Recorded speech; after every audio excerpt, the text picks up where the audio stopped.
Hello friends, and welcome back to the channel. Today we are playing Wytchwood, and we are currently in the forest. We just spoke to our bird watcher, and this is our first escapade into this area. So after talking to her, she prompted us to look around with G and to G to look around and discover and observe things around us. We got the hearth seed recipe last episode by collecting it from the decay or the void, and then we also learned the spell for the snap trap. So for our snap trap creation, we'll need imp nut eye, as well as wicker work. Wicker work is a craftable item. Right here, we can see that we'll need some reedy twine as well as twigs to create it. We already have collected those about, so let's go ahead and craft it. And from there, we can craft ourselves a snap trap. And now that we have the snap trap, let's go ahead and set up this trap. We want to collect some birds. So we're gonna lay it away from the squirrels that we see, because the squirrels will take priority if we put it next to it. However, if we leave it in the open like that, we'll be able to catch a bird, which is exactly what we need, which for the goat to unlock the stone back home. So we got ourselves a blue feather already. Let's continue to explore this kind of forest area. If we press tab and kind of zoom out, we can see everything of what they want us to do. So we'll need to, let's start off heading in this direction, because this, the majority of them are over here. And we can continue to collect things off of the ground and around. But let's talk to this gentleman, the Kiln Man. Evening, madam. Come to check on the pottery. I'm afraid I just fired the kilns up, so they'll be a while still. Pottery? Bah, I was just admiring that fine canine over there. You point to a scraggly-looking mutt patrolling the yard. May I give her a petting? Oh, you can try, but I wouldn't if you value your fingers. She's a touch bitey today and doesn't much like people going near the ovens. I have a way with animals. Surely I can find something to calm her down. So let's press G and hover over the guard dog. He wants sporific morsels and then shears, and that's what's going to give us the item that we need for our quest, which is dog fur. We can also see that we need a trowel for these ash piles, some jars, a locker, and more ash piles. So getting out of that screen, we can kind of head in here and we can like sneakily grab some stuff around here without him noticing, hopefully. Ah! Oh no, we got bit! That's okay, we have our heart gauge down here, so we are fine. We just needed to grab some of that. And we shall make our way over here to the well. First, let's grab our shears and snip some of this reed to get some twine. And let's talk to this sick-looking gentleman, the well-wisher. Get it? He's a well-wisher?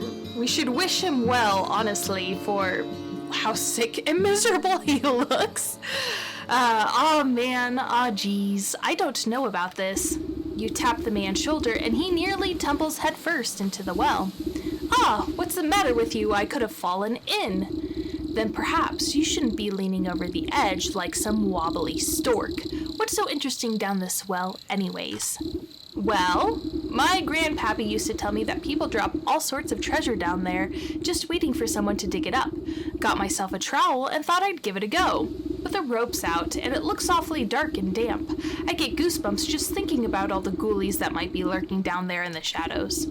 Ever consider that those ghoulies might get goosebumps thinking about you lurking up here in the sunlight? Says the witch. I mean, she makes a good point. He was staring awfully hard down that well, which was a little bit concerning. No, not really. Not sure if that makes me feel any better about them, actually. Maybe the business of treasure hunting isn't for me after all. Here, why don't you take my trowel? I don't think I'll be needing it. You can go down into the well and see those ghoulies yourself. Let's go ahead and take that trowel, which we need for the ash piles that we just saw. So, you know, useful tool to have. This old well is deep and dark. You might be able to climb down into it, but the rope has long since rotted away. But we have some reedy twine, which we will gladly give up in order to explore what's beneath the well. You toss a length of strong homemade rope down into the darkness. It seems like it should support you without much fuss. You know, I've played Legend of Zelda. I know at the bottom of the well there's usually a dungeon, so let's head on down there, see if there's, you know, anything creepy and crawly down here. It looks like there's some coins. Let's go ahead and equip our trowel. We'll dig up this clay piles. And be sure to collect our coins and treasure down here. We also have a freshwater spring, which we can use our jars for to collect some water, which we will do.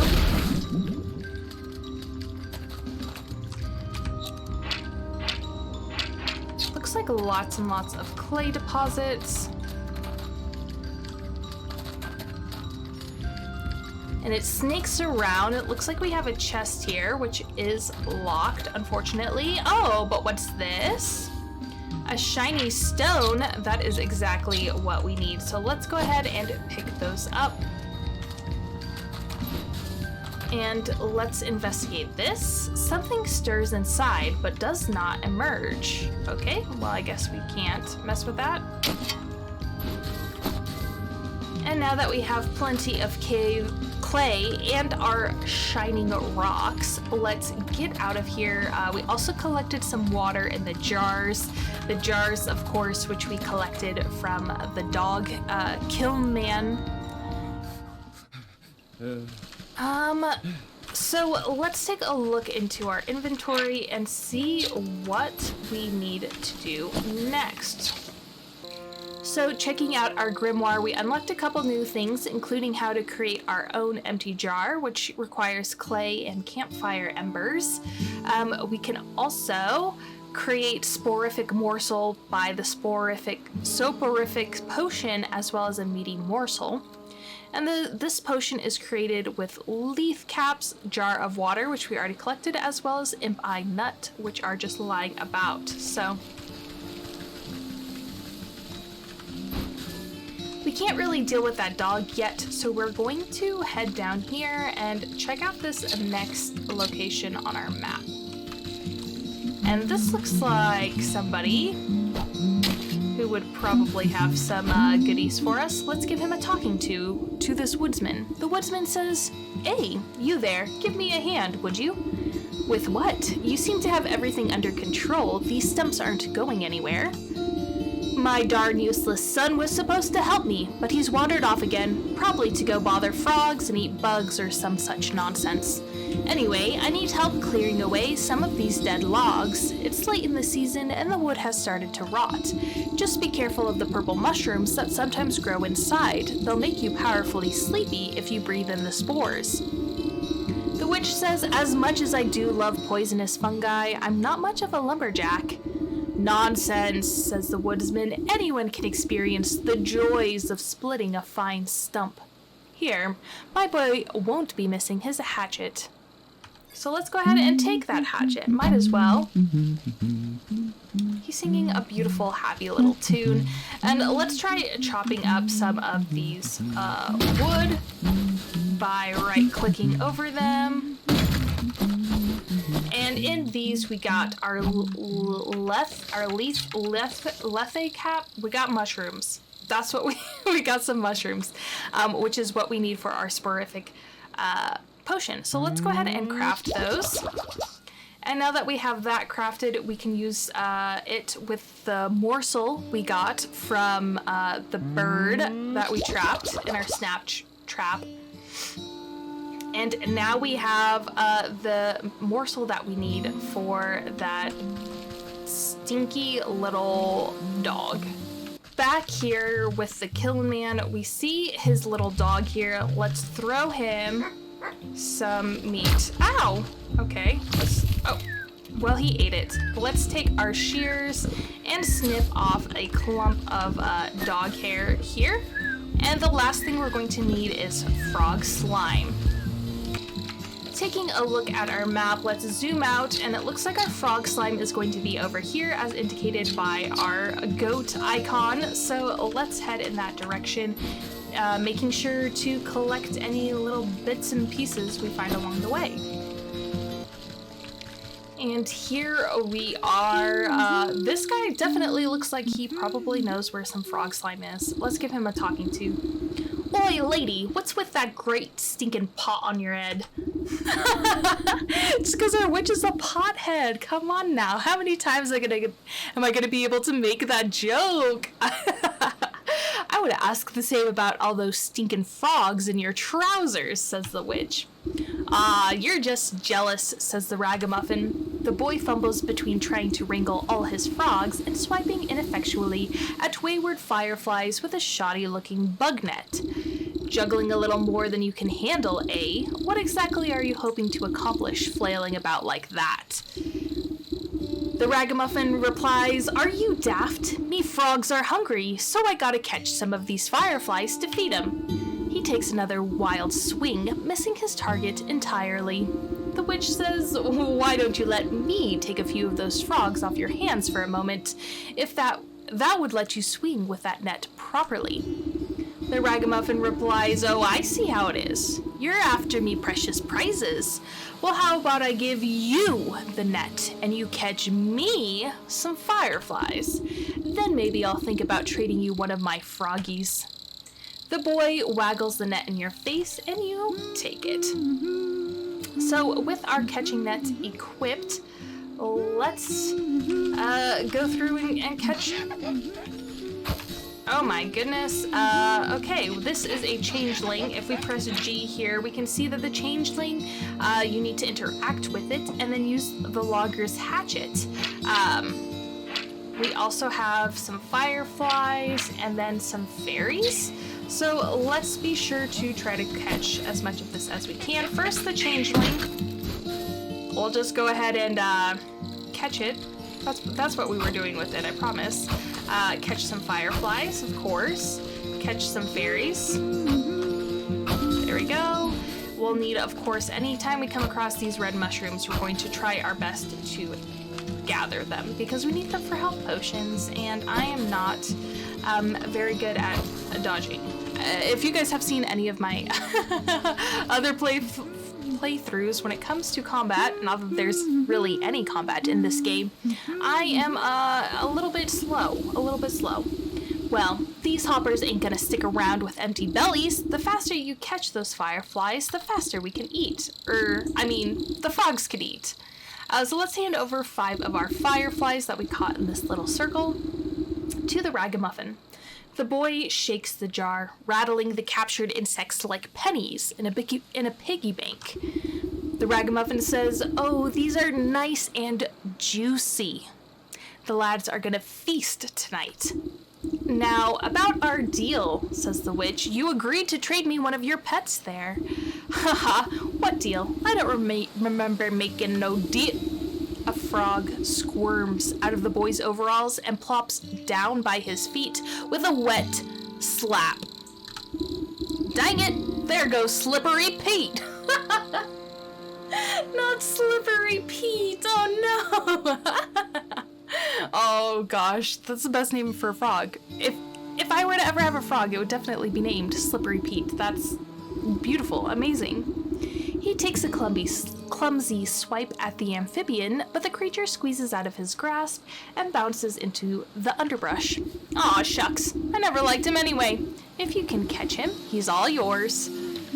So with our catching net, let's go ahead and right-click over that frog, turn him into some frog slime, which is the last item we needed to collect for the shrine back home. Frog slime, blue feather, shiny stone, and dog hair. That's all I need for those braziers. They're not braziers. How many times am I gonna read that word and then call it a brazier? It's braziers? Braziers? Definitely not braziers. I don't know what that word is, but I know it's not bras. I should head back home now.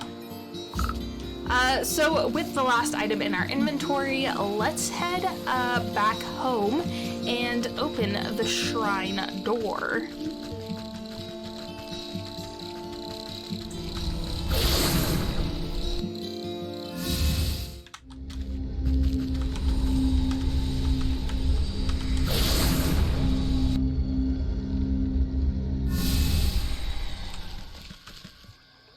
Now that we are back home, let's head over to our shrine and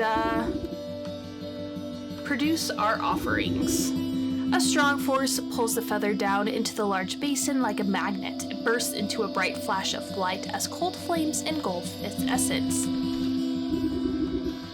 Let's offer our dog hair. The dog hairs take a moment to fall from your fingers, fluttering down into the basin one by one. The fur bristles into foul-smelling coils before erupting into a cold green flame. Let's offer the frog slime. You gently squeeze the globs of wet slime from your satchel into the basin. The mucus bubbles and pops before cold flames reduce it to a fine, odorless ash. And finally, our shiny stone offering. You drop the stone into the basin with a resounding, chiming sound. Fractures trace across the pebble before it cracks open and a cold green light swallows it within its flames. The emerald flames of the braziers play strange shadows across the stone doorway. You watch as fingers of shadow crawl up the rock face and crack open the solid granite like stale bread. The stone crumbles away into darkness, revealing a yawning stairway descending down into the cold earth. "After you, madam," says the goat. "And after us it shall be. Let's head into the shrine and see what's in there." And I am gonna go ahead and leave this part here. Thank you so much for joining me on this Let's Play series. Be sure to subscribe to the channel to find out what happens or what's at the bottom of this shrine. Feel free to also check out the description. It has a link to all my social media, including my TikTok and my sticker shop. Leave a comment down below with any guesses about what might be in the depths of this locked away shrine. And until I see you guys again, I hope you have a wonderful rest of your day. Bye-bye.